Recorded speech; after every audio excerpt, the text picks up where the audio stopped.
Hi అండి. ఈరోజు నేను ముక్కల పులుసు పెడుతున్నానండి. అదే దప్పలం అంటారు కదండి. అలాగే చిక్కుడుకాయలు, ఆనపకాయ, పచ్చిమిర్చి, ఉల్లిపాయలు, కొత్తిమీర, కంద, బెండకాయలండి, టమాటాలు, అలాగే వంకాయ, అరటికాయ కూడా ఇలా పొడుగు ముక్కలు కోసాను. అరటికాయలు, వంకాయలు పెద్ద పెద్దవి కోసాను. ఇప్పుడు ప్రాసెస్కి వెళ్ళిపోదామండి. కాయగూరల ముక్కలన్నీ కలిపి ఒక గిన్నెలో వేస్తానండి. ఉప్పు, ఒక స్పూను పసుపు, అలా ముక్కలకి సరిపడా ఉప్పు అండి.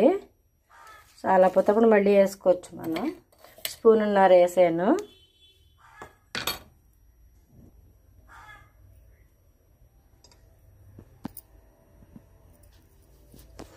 అలాగే 2 స్పూన్లు కారము, అలాగే చింతపండు పులుసు తీసి పెట్టానండి. ఇది కూడా వేసేసుకుందాము. చక్కగా తీసాను.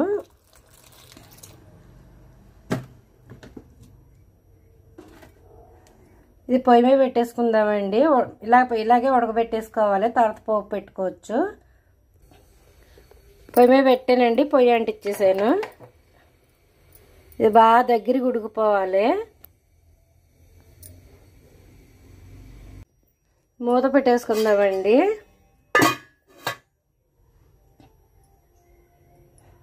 ఉడుకుతుందండి పులుసు, ముక్కల పులుసు. పంచదార అంటే బెల్లం లేదు, పంచదార వేస్తున్నాను నేను.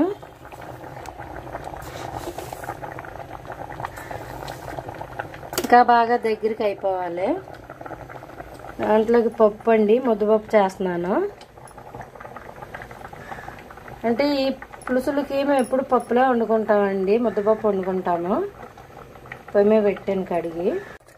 ఇలా దగ్గరికి అయిపోయినాయి కదండి ముక్కలన్నీ. ఇలా చిక్కగా అవ్వాలి. ఇంకా ఇందులో గుమ్మడికాయ, చిలకడ దుంప వేయచ్చండి. కానీ వాళ్ళు తీసుకోవటం మర్చిపోయాను నేను. ఇప్పుడు పోపు పెట్టేసుకుందాము.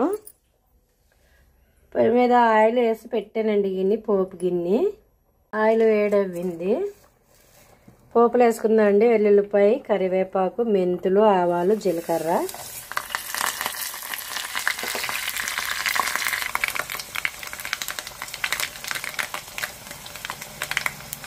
పోపులు వేగినాయి. ఇప్పుడు ఎండుమిర్చి వేసుకుందాం. నేను కాయల పలంగా వేస్తానండి.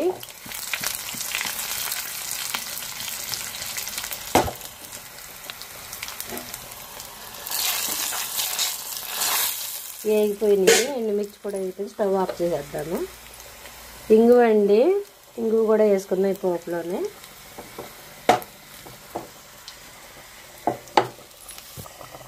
ఇందులో పోపు వేసేద్దామండి. వెంటనే మూత పెట్టేసుకోవాలి. అంటే పోపు అంతా బయటకు వెళ్ళకుండానే. కూరగాయలు అన్నీ కలిపి పులుసు రెడీ అయిపోయిందండి.